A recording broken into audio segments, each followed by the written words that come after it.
To my channel. എല്ലാവരും സുഖമായിരിക്കുന്നു വിശ്വസിക്കുന്നു. എല്ലാവരും സുഖമായിരിക്കട്ടെ എന്ന് ആശംസിക്കുകയും ചെയ്യുന്നു. ഞാൻ ഇന്നൊരു ഇൻഫർമേറ്റീവായ ഒരു വിഷയം സംസാരിക്കാൻ വേണ്ടിയായിരുന്നു ഞാൻ വന്നത്. അപ്പോഴാണ് എൻ്റെ ഒരു കമൻറ്റ് ഞാൻ കണ്ടത്. അപ്പം ഞാൻ വിചാരിച്ചു ഇന്ന് അതിനെ ബേസ് ചെയ്തിട്ടൊരു വീഡിയോ ഇടാമെന്ന് ഞാൻ വിചാരിച്ചു. ഞാൻ Lisa, member channel manifestation coach and feng shui wealth coach. അപ്പം ഞാൻ ഇന്ന് പറയാൻ പോകുന്നത് വിഷൻ ബോർഡിനെ കുറിച്ചാണ്. വിഷൻ ബോർഡ് എന്തിനാണ്? വിഷൻ ബോർഡ് എല്ലാവരും കേട്ടിട്ടുണ്ടാവും അല്ലേ? ഒരുപാട് പേര് കോച്ചേഴ്സൊക്കെ ഒരുപാട് പേര് വിഷൻ ബോർഡിനെ കുറിച്ച് പറഞ്ഞിട്ടുണ്ട്. അപ്പം വിഷൻ ബോർഡ് നമ്മൾ കേട്ടിട്ടുണ്ടാവും, എന്തിനാണ് അത് യൂസ് ചെയ്യുന്നതും എന്നൊക്കെ നമ്മൾ കേട്ടിട്ടുണ്ടാകും. അപ്പം ഞാൻ യൂസ് ചെയ്ത വിഷൻ ബോർഡാണ്, ഞാൻ ഉപയോഗിച്ച ആ രീതിയാണ് ഞാൻ പറഞ്ഞത്, ഞാൻ നിങ്ങളോട് പറഞ്ഞു തന്നത്. അപ്പോൾ അത് കേട്ടിട്ട് എന്നോട് ഒരാൾ വന്നു, ഒരു വ്യക്തി എന്നോട് വന്ന് ചോദിച്ചത് എങ്ങനെയാണ് വിഷൻ ബോർഡ് സെറ്റ് ചെയ്യുമ്പം എന്താ ചെയ്യേണ്ടത്, അത് പിന്നെ ഫോട്ടോ ഒട്ടിച്ചാൽ മതി, അങ്ങനെയൊക്കെ എന്നോട് വന്ന് ചോദിച്ചു. അപ്പോൾ അതിനെ ബേസ് ചെയ്തിട്ട് അതിന് വേണ്ടിയിട്ടുള്ള ഒരു വീഡിയോ ചെയ്യാമെന്ന് വിചാരിച്ചിട്ടാണ് ഞാൻ ഇന്നത് ചെയ്യുന്നത്. അപ്പോൾ വിഷൻ ബോർഡ് എന്ന് പറയുന്നത് നമുക്കിപ്പോൾ ഒരു വീടാണ് വേണ്ടത്, അല്ലെങ്കിൽ കാറ്, അല്ലെങ്കിൽ ബൈക്ക്, അല്ലാന്നുണ്ടെങ്കിൽ ബിസിനസ്, അല്ലെങ്കിൽ ഒരു വിദേശയാത്ര, എന്തോ ആയിക്കൊള്ളട്ടെ. അപ്പം നമുക്ക് ആദ്യം വേണ്ടത് നമുക്ക് ഒരു ചിത്രം, നമ്മൾ എന്തിനു ബേസ് ചെയ്തിട്ടാണോ അതിൻ്റെ ഒരു ചിത്രം നമ്മൾ നെറ്റിനകത്തുനിന്നോ അല്ലെങ്കിൽ എന്തെങ്കിലും ഒരു മാഗസീനകത്തുനിന്നോ അതിൻ്റെ ഒരു ചിത്രം നമ്മൾ എടുക്കുക. ആ ചിത്രം എടുത്തിട്ട് അത് ഒന്ന് പ്രിൻ്റ് ഔട്ട് എടുക്കണം.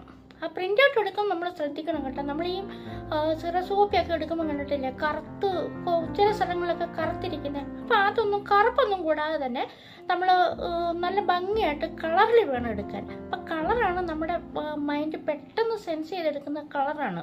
അപ്പോൾ അത് ബ്ലാക്ക് ആൻഡ് വൈറ്റ് ഒഴിവാക്കിയിട്ട് കളർ എടുക്കുക.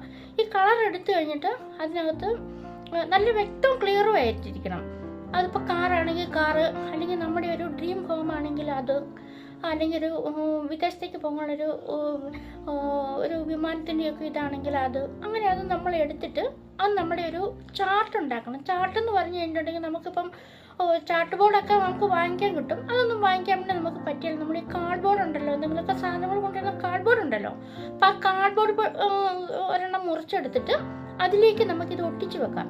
അപ്പം ഞാൻ സാധാരണ എല്ലാവരും പറയുന്നത്, നിങ്ങൾ ഒരു വിഷൻ ബോർഡ് ഉണ്ടാക്കി കഴിയുമ്പോൾ അതിനകത്തേക്ക് നിങ്ങൾക്ക് എന്തെല്ലാം ആവശ്യമുണ്ടോ അത് മുഴുവൻ എഴുതി, പിന്നെ അതിൻ്റെ എല്ലാം പടങ്ങൾ ഒട്ടിച്ച് വെച്ചിട്ട് ഇടയ്ക്ക് നമുക്ക് ആവശ്യമുണ്ടെങ്കിൽ അഫർമേഷനൊക്കെ എഴുതി നമ്മുടെ ഫോട്ടോയൊക്കെ ഒട്ടിച്ച് അങ്ങനെയൊക്കെ വെക്കാമെന്നാണ് പറഞ്ഞത്. പക്ഷേ ഞാൻ യൂസ് ചെയ്ത് എൻ്റെ ഒരു സ്ട്രാറ്റജി ഉപയോഗിച്ച് ഞാൻ യൂസ് ചെയ്തിട്ട് എനിക്ക് വളരെ പെട്ടെന്ന് എനിക്ക് റിസൾട്ട് കിട്ടിയ ആ ഒരു മെത്തേഡാണ് ഞാൻ നിങ്ങളോട് പറഞ്ഞു തരുന്നത്. അപ്പം ഇതുപോലെ പ്രിൻ്റ് എടുത്ത് കൊണ്ടുവന്ന പേപ്പർ നമുക്ക് ചാർട്ടൊന്നും ഇല്ലാന്നുണ്ടെങ്കിൽ ഒരു കാർഡ് ബോർഡ് കഷ്ണം മുറിച്ചെടുത്തിട്ട് അതിൻ്റെ അറ്റമൊക്കെ മുറിച്ച് നല്ല ഭംഗിയാക്കി ഒട്ടിച്ചിട്ട് അതിൻ്റെ പുറത്തേക്ക് നമ്മൾ കുറച്ച് വെള്ള പേപ്പറൊക്കെ ഒട്ടിച്ച് നമ്മൾ ചെയ്യുമ്പോൾ നല്ല വൃത്തിയും ഭംഗിയാക്കി, എന്ത് കാര്യം ചെയ്യുമ്പോഴും വൃത്തിയും ഭംഗിയായിരിക്കണം. അപ്പോൾ അത് ഒട്ടിച്ച് വെച്ചിട്ട് നമ്മൾ ആ കാർഡ്ബോർഡ് പൊട്ടി നല്ല വെള്ള പേപ്പറൊക്കെ ഇട്ട് ഒട്ടിച്ച് നമ്മൾ ഭംഗിയാക്കി എടുക്കുക. അതിൻ്റെ പുറത്തേക്ക് നമ്മൾ ഈ പ്രിൻ്റ് എടുത്തുകൊണ്ട് വന്ന ആ ഒരു കാറിൻ്റെ, അല്ലെങ്കിൽ ആ ഒരു വീടിൻ്റെ, അല്ലെങ്കിൽ ഒരു വിദേശത്തേക്ക് പോകാനുള്ളത്, അല്ലെങ്കിൽ ഒരു ബിസിനസ് സ്ഥാപനമാണെങ്കിൽ അതിൻ്റെ ചിത്രം നമ്മൾ ഒട്ടിച്ച് വെക്കുക, ഒരൊറ്റ ചിത്രം. നിങ്ങൾക്ക് ഒരുപാട് ചിത്രങ്ങൾ ഒട്ടിച്ച് വെക്കണമെങ്കിൽ വെക്കാം. പക്ഷേ അങ്ങനെ നമ്മൾ എല്ലാം കൂടി നമ്മളിങ്ങനെ കണ്ടു കഴിയുമ്പം നമുക്കതിന് ഒരു കൺഫ്യൂഷനാകും, നമ്മുടെ മൈൻഡിന് തന്നെ ചിലപ്പോൾ ഒരു കൺഫ്യൂഷനാകും. അതൊക്കെ കുറേ നാളൊക്കെ കഴിയുമ്പോഴത്തേക്ക് അതെല്ലാം നടക്കും, ഓരോന്നോരോന്നായിട്ട് നടന്നു വരും. പക്ഷേ നമുക്ക് ഫാസ്റ്റായിട്ട് ഇമ്മീഡിയറ്റ് ആയിട്ട് നമുക്ക് വേണമെന്നുണ്ടെങ്കിൽ ഒറ്റ ഒരെണ്ണം ചെയ്യുന്നതായിരിക്കും നല്ലത്. അപ്പോൾ ഈ പേപ്പറിൻ്റെ ഈ കാർഡ്ബോർഡ് പേപ്പറിൽ നമ്മൾ പേപ്പർ ഒട്ടിച്ചുണ്ടാക്കിയ ചാർട്ട് ബോർഡിലേക്ക് നമ്മൾ നമുക്ക് വേണ്ട ചിത്രം നമ്മൾ ഒട്ടിച്ച് വെക്കുക. ഒട്ടിച്ച് വെച്ചിട്ട് നമ്മുടെ ഒരു ഫോട്ടോ, നമ്മുടെ ഫാമിലി ഫോട്ടോ, നല്ല ഹാപ്പി ആയിട്ട് നിൽക്കുന്ന, സാഡായിട്ട് നിൽക്കുന്ന ഫോട്ടോസ് ഒന്നും ഒട്ടിക്കരുത് കേട്ടോ. നല്ല ഹാപ്പി ആയിട്ട് നിൽക്കുന്നൊരു ഫോട്ടോ നമ്മൾ അതിലേക്ക് നമ്മുടെ ഫാമിലി ഫോട്ടോയൊക്കെ നമുക്ക് ഒട്ടിച്ച് വെക്കാം. ഒട്ടിച്ച് നമുക്ക് ആവശ്യമുണ്ടെങ്കിൽ വെക്കാം. നമ്മളിപ്പോൾ ഒരു കത്തി നമ്മൾ പച്ചക്കറി എരിയാനാണ് ഉപയോഗിക്കുന്നത്. അപ്പോൾ ആ കത്തിക്ക് മൂർച്ചയില്ല എന്നുണ്ടെങ്കിൽ നമുക്ക് പച്ചക്കറി അറിയാനൊക്കെ ഭയങ്കര ബുദ്ധിമുട്ടായിരിക്കും. ആ കത്തിക്ക് മൂർച്ചുണ്ടെങ്കിൽ നമുക്ക് വളരെ പെട്ടെന്ന് ജോലി ചെയ്യാനും സാധിക്കും, നമുക്ക് സമയം ലാഭിക്കാം. എന്ന് പറയും പോലെ തന്നെയാണ് നമുക്ക് ഇതിൻ്റെ കൂടെ നമ്മുടെ ഒരു ഫോട്ടോയും കൂടി ഉണ്ടെന്നുണ്ടെങ്കിൽ നമുക്ക് കുറച്ചും കൂടി ഒരു ഷാർപ്നെസ് കിട്ടും. എന്നിട്ട് അതങ്ങനെ ഒട്ടിച്ച് വെച്ചതിന് ശേഷം നമ്മൾ അതിനനുയോജ്യമായിട്ടുള്ള അഫർമേഷൻസ് അതിൻ്റെ ചുവട്ടിൽ എഴുതാം. അതിൻ്റെ ചുവട്ടിൽ ഇടയ്ക്കൊക്കെ നമുക്ക് എഴുതാം. അപ്പം നമുക്ക് പിന്നെ ഹാപ്പിനെസ് ആണ് വേണ്ടെങ്കിൽ ഐ ആം ഹാപ്പി എന്ന് എഴുതാം. നമുക്ക് ബ്യൂട്ടി ആണെങ്കിൽ, നമുക്ക് സൗന്ദര്യമാണ് വേണ്ടെങ്കിൽ ഐ ആം ബ്യൂട്ടി എന്ന് നമുക്ക് എഴുതാം. നമുക്കിപ്പം മണിയാണ് വേണ്ടതെങ്കിൽ നമുക്ക് ഒന്നെങ്കിൽ ഐ ആം റിച്ച് എന്ന് എഴുതാം, അല്ലാന്നുണ്ടെങ്കിൽ നമുക്ക് പിന്നെ I love money, I respect money, I believe money എന്നിങ്ങനെ ആ ഒരു അഫർമേഷൻ എഴുതാം. അല്ലാന്നുണ്ടെങ്കിൽ നമുക്ക് every day coming money, every day my bank account അങ്ങനെ എഴുതാം. അങ്ങനെ എന്തെങ്കിലുമൊക്കെ ഒരു അഫർമേഷൻ നമുക്ക് എഴുതി വെക്കാം. അപ്പം യാത്രയാണെങ്കിൽ ഹാപ്പി ടു ജേണി അങ്ങനെ എഴുതാം. അപ്പം ബിസിനസ് ആണെങ്കിൽ സക്സസ്ഫുൾ ബിസിനസ്, അങ്ങനെയൊക്കെ നമുക്ക് അഫർമേഷൻ അതിൽ എഴുതി വെക്കാം. ഈ ചാർട്ട് പേപ്പറിൽ നമുക്ക് എഴുതാം. അങ്ങനെ നമ്മുടെ ഫോട്ടോയും വെച്ചു, ഈ നമുക്ക് എന്താണോ വേണ്ടത് ആ ഒരു ചിത്രം ഒട്ടിച്ചു, നമ്മൾ അതിനകത്ത് 2-3 അഫർമേഷനും എഴുതി നമ്മുടെ ബെഡ്റൂമിൽ, അല്ലെങ്കിൽ നമ്മുടെ സ്വകാര്യമായിട്ട് നമ്മുടെ ഓഫീസും നമ്മൾ മാത്രം ഉപയോഗിക്കുന്ന ആ ഒരു ഓഫീസ് മുറിയിൽ, അല്ലാന്നുണ്ടെങ്കിൽ ബെഡ്റൂമിൽ, അവിടെയൊക്കെ നമുക്ക് ഒട്ടിച്ച് വെക്കാം. അല്ല കണ്ണാടിയിൽ, അവിടെയൊക്കെ നമുക്ക് ഒട്ടിച്ച് വെക്കാം. ഇത് എല്ലാവരും കാണുന്നിടത്ത് വെക്കാതിരിക്കുന്നതാണ് നല്ലത്. കാരണം എന്താണെന്ന് ചോദിച്ചിട്ടുണ്ടെങ്കിൽ ഈ ചിലപ്പോൾ ഈ നെഗറ്റീവ് എനർജി ഇതിലേക്ക് അടിക്കാൻ സാധ്യതയുണ്ട്. മറ്റുള്ളവർ കണ്ടു കഴിയുമ്പോഴത്തേക്കും നെഗറ്റീവ് അവർ ചോദിക്കും ഇത് എന്താണെന്ന് ചോദിക്കും. അപ്പോൾ നമ്മൾ ചിലരൊക്കെ ചോദിക്കും അയ്യോ ഇപ്പോഴത്തെ കാലത്തും അങ്ങനെയൊക്കെ ഉണ്ടോ എന്ന് ചോദിക്കും. ഇപ്പോഴത്തെ കാലത്ത് അങ്ങനെയൊക്കെ ഉണ്ടോ എന്ന് ചോദിച്ചാൽ ഉണ്ട്. കാരണം നമ്മൾ ഈ ഒരു കുഞ്ഞ് ജനിച്ച് കഴിയുമ്പം കണ്ടില്ലേ, നമ്മൾ ആ കുഞ്ഞിനെ അതിന് നമ്മൾ പിന്നെ നെറ്റിയിൽ വലിയ കവിളും നെറ്റിയിലൊക്കെ വലിയ പൊട്ടൊക്കെ കുത്തി വെക്കും. ചിലരൊക്കെ വന്ന് കണ്ടു കഴിയുമ്പോഴത്തേക്ക് ആ കുഞ്ഞ് വല്ലാതെ കരയുമൊക്കെ ചെയ്യുക, അസ്വസ്ഥതയൊക്കെ പ്രകടിപ്പിക്കുകയല്ലേ. അത് ആ നെഗറ്റീവ് എനർജി കൊണ്ടാണ്. ആ കാണുന്നവരുടെ മൈൻഡിലുള്ള നെഗറ്റീവ് എനർജി റിഫ്ലക്റ്റ് ചെയ്യുന്നതാണത്. അതുപോലെ തന്നെ നമ്മൾ വലിയവരിലും ഉണ്ടാകും. അപ്പം നമ്മൾ പുറത്തൊക്കെ ഇറങ്ങിപ്പോയി കഴിയുമ്പോഴത്തേക്കും വളരെ വിഷമിച്ച് ക്ഷീണിച്ച് തളർന്നു നമ്മൾ എല്ലായിടത്തും കിടക്കത്തില്ലേ. നമ്മുടെ എനർജി ഇറങ്ങി പോകുന്നതുകൊണ്ടാണ്, നെഗറ്റീവ് എനർജി നമ്മളിലേക്ക് വരുന്നത് കൊണ്ടാണ് നമുക്കങ്ങനെ ക്ഷീണമൊക്കെ അനുഭവിക്കുന്നത്. അതേസമയം നമ്മൾ ഇച്ചിരി കടുകൊക്കെ ഒഴിഞ്ഞിട്ട് കഴിയുമ്പോഴത്തേക്കും നമ്മളത് പെട്ടെന്ന് തന്നെ നമ്മളൊന്ന് റിക്കവറായി വരുന്ന കണ്ടില്ലേ. അപ്പോൾ അതുപോലെ തന്നെ നമ്മൾ ചെയ്യുന്ന എന്തെങ്കിലും ഇതുപോലത്തെ പ്രവർത്തികൾ മറ്റുള്ളവരുടെ കണ്ണ് പതിഞ്ഞു കഴിയുമ്പോഴത്തേക്കും അവിടെ നെഗറ്റീവ് അടിക്കാനുള്ള സാധ്യതയുണ്ട്. പച്ചക്കറിയൊക്കെ നടുവാണെങ്കിൽ അവിടെ കോലം നടും, വീടൊക്കെ പണിയുവാണെങ്കിൽ അവിടെ ഇത് വെക്കുന്നത് കണ്ടിട്ടില്ലേ. അതായത് അവരുടെ ഒറ്റ നോട്ടത്തിന് ആ കണ്ണിൽ നിന്ന് വരുന്ന എനർജി ഈ വസ്തുവിലേക്ക് അടിച്ചു കഴിയുമ്പോഴത്തേക്കും ആ വീടാണെങ്കിൽ ആ വീടിനതങ്ങനെ ഏൽക്കത്തില്ല, അവരുടെ നോട്ടം അതിലേക്കായിരിക്കും. അപ്പം I am energy, you are energy, we all are connected in this world എന്ന് പറഞ്ഞാൽ എല്ലാവരും, ഞാനും നിങ്ങളും ഒക്കെ എനർജി ആണ്. നമ്മൾ ഈ എനർജി, ഈ പ്രപഞ്ചമായിട്ട് ആ എനർജി നമ്മൾ കണക്ട് ചെയ്യുന്നുണ്ട്. അപ്പം മറ്റുള്ളവരിൽ നിന്ന് വരുന്ന ആ എനർജി നമ്മളിലേക്ക് അടിക്കാതിരിക്കാൻ വേണ്ടി നമ്മൾ വളരെ ശ്രദ്ധാപൂർവ്വം നമ്മുടെ ബെഡ്റൂമിൽ തന്നെ അതിനെ വെക്കുന്നതായിരിക്കും നല്ലത്. മേശപ്പുറത്ത് ചാരി വെക്കാം. പിന്നെ അല്ലാന്നുണ്ടെങ്കിൽ ചിലർക്കൊക്കെ എന്ന് പറഞ്ഞിട്ടുണ്ടെങ്കിൽ ട്രാവലൊക്കെ ചെയ്യുന്നവരാണെങ്കിൽ അവർ ചാർട്ട് പേപ്പർ ഉണ്ടാക്കിയിട്ട് അത് ഇച്ചിരി സ്പേസ് വിട്ടിട്ട് അത് ഒട്ടിക്കുക. അപ്പോൾ ആ സ്പേസ് വിട്ട ഇടയിൽ കൂടി നിങ്ങൾക്കത് മടക്കിയെടുക്കാൻ സാധിക്കും. അങ്ങനെ മടക്കിയെടുത്ത് നിങ്ങൾക്കത് കൊണ്ടുപോകാം. നിങ്ങൾ എവിടെയാണ് താമസിക്കുന്നത് അവിടെ നിങ്ങൾക്കത് വെക്കാൻ, എന്നിട്ട് നിങ്ങൾക്കത് കാണാം. എല്ലാ ദിവസവും അതിനെ കാണുക. ഈ കാണുന്ന സമയത്ത് വളരെ സന്തോഷപൂർവ്വം വേണം നമ്മൾ അതിലേക്ക് നോക്കാൻ വേണ്ടി. വളരെ സാഡ്നെസ് ആയിട്ട് ദുഃഖിച്ചു, അയ്യോ എനിക്കിത് കിട്ടുമോ, എൻ്റെ പൈസ ഇല്ലല്ലോ, എങ്ങനെ എനിക്ക് ലഭിക്കാനാണ്, ഈ ഒരു ചിന്തയും പാടില്ല. ഇത് ലഭിച്ചതിന് എനിക്ക് നന്ദി എന്നും പറഞ്ഞ് വളരെ സന്തോഷപൂർവ്വം ആ ചിത്രത്തിലേക്ക് നമ്മൾ നോക്കുക. അത് പിന്നെ നമുക്ക് എന്ന് കിട്ടുന്നോ അന്ന് വരെ ഇത് ചെയ്തുകൊണ്ടേയിരിക്കുക. അതിനുശേഷം ഒരു 21 തവണയാണ് സാധാരണ എല്ലാവരും എഴുതുന്നത്. പക്ഷെ ഞാൻ 21 തവണ വീതം 33 ദിവസമാണ് ഞാനിത് എഴുതിയത്. അതിൻ്റെ കാരണം എന്താണെന്ന് ചോദിച്ചിട്ടുണ്ടെങ്കിൽ, നമുക്കൊരു സാധാരണ ഒരു കാര്യം നമുക്ക് കിട്ടിക്കഴിഞ്ഞ് കഴിഞ്ഞിട്ടുണ്ടെങ്കിൽ, നമ്മൾ ആലോചിച്ച് ചിന്തിച്ച് കഴിഞ്ഞിട്ടുണ്ടെങ്കിൽ അത് നമ്മുടെ ബ്രെയിനിൽ സെറ്റായി വരാൻ വേണ്ടിയിട്ട് ഒരു കുറഞ്ഞത് 21 ദിവസം പിടിക്കും. അപ്പോൾ 21 ദിവസത്തിൽ കൂടുതൽ അത് എടുക്കുകയാണെങ്കിൽ അത് നമ്മുടെ ഒരു ശീലമായി, ഒരു സ്വഭാവമായി, ഒരു ക്യാരക്ടറായി അത് മാറിയിരിക്കും. അപ്പോൾ അതിന് വേണ്ടിയിട്ടാണ് കൂടുതൽ സമയം ഞാൻ എടുത്തത്. അപ്പം 33 ദിവസമാണ് ഞാനിത് ഈ അഫർമേഷൻ ഞാൻ എഴുതാൻ തുടങ്ങി. എനിക്ക് വീട് ലഭിച്ചതിന് പ്രപഞ്ചനാഥന് നന്ദി എന്നും പറഞ്ഞ്, ലഭിച്ചതിനെന്നും പറഞ്ഞിട്ടാണ് എഴുതിയത്. എനിക്ക് ലഭിച്ചു കഴിഞ്ഞു. അപ്പം അതിന് വേണ്ടിയിട്ട് അങ്ങനെ നമ്മൾ അങ്ങനെ എഴുതി. ഇപ്പം അല്ലെങ്കിൽ ഇപ്പോൾ നമ്മൾ വിദേശത്തേക്ക് യാത്ര പോകണം, നമ്മൾ ഹസ്ബൻഡിനെ കാണാൻ വേണ്ടി വിദേശ രാജ്യങ്ങളിലേക്കൊക്കെ പോവുകയാണെന്നുണ്ടെങ്കിൽ അപ്പം നമുക്ക് എഴുതാം, ഞാൻ ദുബായ് എത്തിച്ചേർന്നതിന് പ്രപഞ്ചത്തിന് നന്ദി, എനിക്ക് സന്തോഷപൂർവ്വം യാത്ര ചെയ്യാൻ സാധിച്ചതിന്, ഇന്ന ഡേറ്റിന് എനിക്ക് സന്തോഷപൂർവ്വം യാത്ര ചെയ്യാൻ സാധിച്ചതിന് പ്രപഞ്ചനാഥന് നന്ദി, അങ്ങനെയൊക്കെ പറഞ്ഞിട്ട് നമുക്ക് അഫർമേഷൻ എഴുതാം. അപ്പോൾ ഇത് ഒറ്റാലും കാണാതിരിക്കുക. അപ്പോൾ 23 തവണ നമ്മൾ ഇതിൻ്റെ അഫർമേഷൻ നമ്മൾ എഴുതിക്കൊണ്ടിരിക്കുക. അത് നടക്കുന്ന വഴിക്ക് ചാൻറ്റ് ചെയ്യുക. ഈ ചാൻറ്റ് ചെയ്ത് കഴിഞ്ഞിട്ട് നമ്മൾ എപ്പോഴും നമ്മൾ ഇതിനെക്കുറിച്ച് ചിന്തിക്കേണ്ട കാര്യമില്ല. അതിന് ലെറ്റ് ഇറ്റ് ഗോ ചെയ്തങ്ങ് വിട്ടേക്കണം. അതിൻ്റെ എനർജി അത് എത്താനുള്ള സ്ഥലത്തേക്ക് പോയിക്കൊള്ളട്ടെ.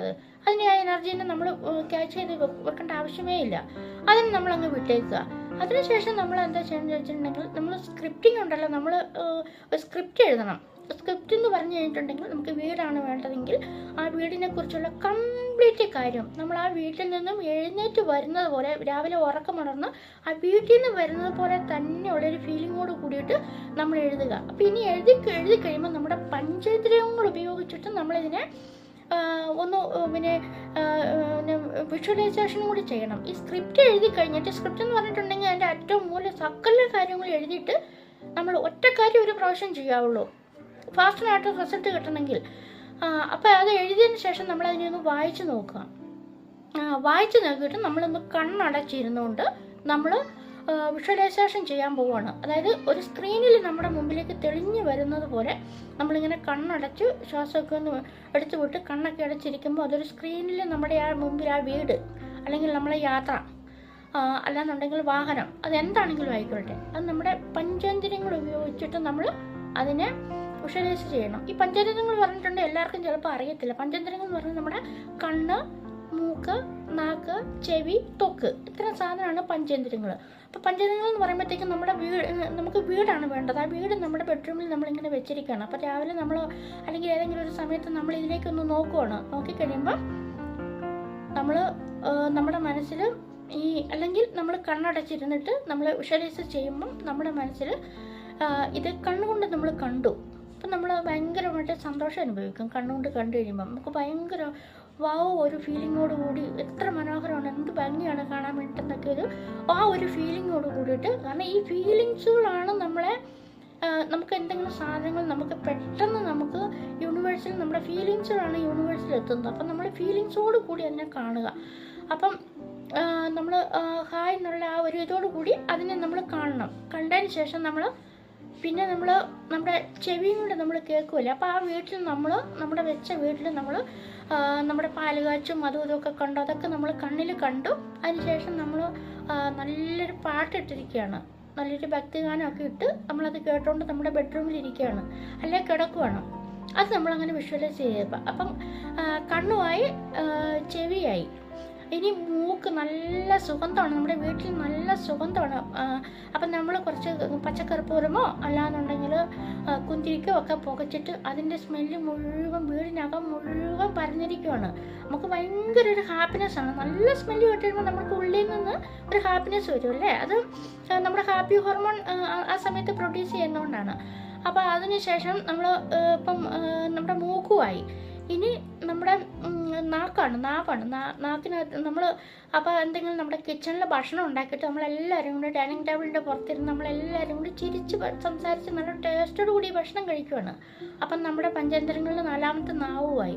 ഇനി നമുക്ക് ത്വക്കാണ് നമ്മുടെ ഇതുമായിട്ട്. അപ്പം നമ്മൾ ഇതിനെ കൂടി എല്ലാം ഒന്ന് സ്പർശിക്കുക. നമ്മുടെ വീട്ടിൻ്റെ, നമ്മുടെ ബെഡ്റൂം, ബെഡ്ഷീറ്റ്, മേശ, ടേബിള്, നമ്മുടെ TV, പിന്നെ കിച്ചൺ, അവിടെയുള്ള ഓരോ സാധനങ്ങൾ, നമ്മുടെ ഗ്യാസ് അടുപ്പ്, ഫ്രിഡ്ജ്, ഇതെല്ലാം നമ്മളൊന്ന് സ്പർശിക്കുന്നതായിട്ട് നമ്മളിത് കാണുക. പിന്നെ നമ്മുടെ മണി ഒക്കെ പിന്നെ നമ്മുടെ അലമാരിക്കകത്ത് വെച്ച് ഭദ്രമായി വെച്ച് പൂട്ടുന്നത്, ആ പൈസ കൊടുത്തുവിട്ട് നമ്മൾ ഐസ്ക്രീമൊക്കെ പോലുള്ള സാധനങ്ങൾ വാങ്ങിച്ച് കഴിക്കുന്നത്. അപ്പോൾ ഇത്രയും കാര്യങ്ങൾ ചെയ്ത് കഴിഞ്ഞിട്ടുണ്ടെങ്കിൽ നമ്മൾ പഞ്ചേന്ദ്രിയങ്ങളും കൂടിയാണ് നമ്മളിപ്പോൾ വിഷ്വലൈസേഷൻ ചെയ്തിരിക്കുന്നത്.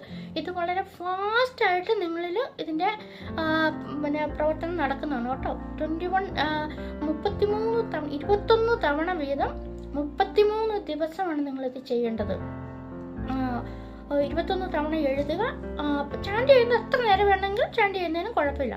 പക്ഷേ എഴുതുമ്പോൾ നിങ്ങൾ 21 തവണ എഴുതി 33 ദിവസം ഒന്ന് എഴുതി നോക്കണം. അപ്പോൾ ഇത് എഴുതിക്കൊണ്ട് ഒരാഴ്ച കഴിയുമ്പോഴത്തേക്കും തന്നെ നിങ്ങൾക്ക് നല്ല വ്യക്തമായിട്ടുള്ള നിങ്ങൾക്കൊരു മാറ്റം നിങ്ങളിൽ തന്നെ നിങ്ങൾക്ക് കാണാൻ സാധിക്കും. അപ്പം നിങ്ങളുടെ ഉള്ളിലൊരു സന്തോഷം നിറയും. അപ്പം പിന്നെ ഇതിപ്പോൾ ഈ വിഷൻ ബോർഡൊക്കെ കണ്ടു കഴിയുമ്പോൾ ആരെങ്കിലും പുറത്തുനിന്നൊക്കെ വന്ന് കാണുന്നവർ ചോദിക്കുകയാണെങ്കിൽ ഇതൊക്കെ നടക്കുമോ, ഇതൊക്കെ എന്ത് നീ കാണിച്ചു വെച്ചിരിക്കുന്ന അറിവില്ലാത്തവർ ചോദിക്കും. അതുകൊണ്ടാണ് അതൊന്നും അവരെ ആരെയും കാണിക്കരുതെന്ന് പറയുന്നത്. മാത്രമല്ല നമ്മുടെ ബെഡ്റൂമിലേക്കൊന്നും ആർക്കും പ്രവേശനം കൊടുക്കുകയും ചെയ്യരുത്. അപ്പോൾ ഇത് 21 ദിവസം ഇങ്ങനെ ചെയ്ത് കഴിയുമ്പോഴത്തേക്കും നിങ്ങൾക്ക് ഈ ഒരു പകുതി ദിവസമായി കഴിയുമ്പോൾ തന്നെ നിങ്ങൾക്ക് അതിൻ്റെ വ്യക്തമായിട്ടൊരു ഫീലിങ്സ് വന്നു കഴിയുമ്പോഴത്തേക്കും നിങ്ങളുടെ ആ ഉള്ളിൽ ആ ഒരു സന്തോഷം നിങ്ങൾക്ക് അനുഭവിക്കാൻ തുടങ്ങും. ഈ വിഷൻ ബോർഡ് മാത്രം ഉണ്ടാക്കി വെച്ചാൽ നമുക്ക് വീട് പണി നടക്കോ? ഇല്ല.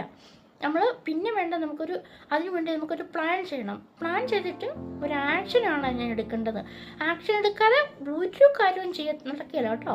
ഇത്രയും കാര്യങ്ങൾ ചെയ്തിട്ടുണ്ട്. പിന്നെ നമുക്ക് ബിലീവ് വേണം കേട്ടോ. ഈ ബിലീവ് ഇല്ല, ഇത് നടക്കും, എനിക്ക് സംഭവിക്കും, എനിക്ക് യൂണിവേഴ്സ് തരും എന്നുള്ള ഒരു ബിലീവ് ഇല്ലാതെ ഒരു കാര്യങ്ങളും നമുക്ക് ഒരാൾക്കും നടക്കത്തില്ല. അപ്പോൾ ഇത്രയൊക്കെയാണ് നിങ്ങൾ ഈ വിഷൻ ബോർഡിനെ കുറിച്ച് എനിക്ക് പറയാനുള്ളത്. ഞാൻ ചെയ്ത് എൻ്റെ ജീവിതത്തിലും ഞാൻ വിജയിച്ച് ഞാൻ നേടിയെടുത്ത ഒത്തിരി കാര്യങ്ങളുണ്ട്. അപ്പോൾ അടുത്ത വീഡിയോയിൽ ഞാൻ എന്താണ് നേടിയെടുത്തത്, എങ്ങനെയാണ് അത് നേടിയെടുത്തതെന്ന് ഞാൻ നിങ്ങളോട് പറഞ്ഞുതരാം. അപ്പം നിങ്ങൾക്ക് ആർക്കെങ്കിലും ഈ വീഡിയോ നിങ്ങൾക്ക് ഒരു ഇൻഫർമേറ്റീവായിട്ട് തോന്നിയിട്ടുണ്ടെങ്കിൽ നിങ്ങൾക്ക് ഇത് ഷെയർ ചെയ്യാം. പിന്നെ കൂട്ടുകാർക്കോ ഗ്രൂപ്പിലോ അല്ലെങ്കിൽ ഫാമിലിക്കോ ഒക്കെ സബ്സ്ക്രൈബ് ചെയ്ത് കൊടുക്കുക, ഷെയർ ചെയ്ത് കൊടുക്കുക. പിന്നെ നിങ്ങൾ എൻ്റെ ഈ വീഡിയോ ഇതൊന്ന് സബ്സ്ക്രൈബ് ചെയ്യണം കേട്ടോ. അപ്പോൾ അടുത്ത വീഡിയോയിൽ കാണും വരെ എല്ലാവർക്കും നന്ദി, നമസ്കാരം.